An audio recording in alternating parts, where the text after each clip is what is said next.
Hey everyone, this is Tim from Your Six Studios. Today in this video I'm going to show you how to fix your peeling thumbsticks on your PlayStation 5 controller. Now one thing that you could do is go out and buy like these thumbstick caps.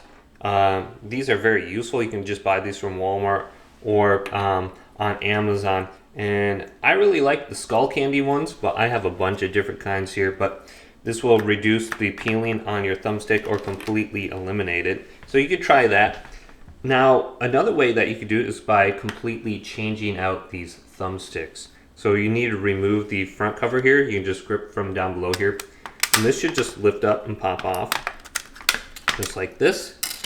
And then we can remove the R1 and the L1 button. So usually I just use like a little plastic tool like this so it doesn't scratch anything on my controller. And that'll just pop out the R1 button. And this is going to expose 4 screws. So you got one here, here, one on the bottom, and here. So 4 total. And then you got these center latches. You're going to see them. You want to lift these up so they're not latched anymore. Otherwise, when you take out the cover, it's simply not going to come off. So once we have everything unlatched and unscrew, we can just take off this back cover now. And it should lift off. And be careful, if you lift this off the other way, the battery is going to be dangling there. So now with the battery, you're going to see it right here.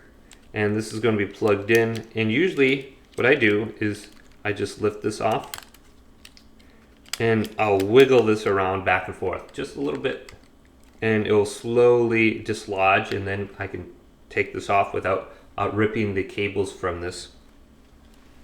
Then we're going to have one screw right here in the middle.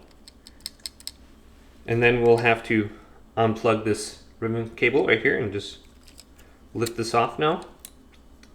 And you can kind of see how this is sitting here if it falls off on you. So let's get a good view. That's kind of how it looks. If this little black piece falls off, just reposition it. And then you can smush down like this little rubber thing if that falls off too. Alright, let's go back to the controller. Then we're going to have 4 ribbon cables. So I completely removed these on the side, but you're going to have one right here, here, and the blue one on the top, and then this orange one down here. And you can just feed this through, and you can kind of see where the mold is, where it will sit right there. So it'll just come across through here and sit right there. So mine is kind of damaged, but I can lift this off right now and position this to the side. All right, once we do all that, we can just lift this off and flip it around. This little piece right here is going to be annoying. It's going to fall off on you. Just put it back right here. Then we got our thumbsticks we can easily just take off.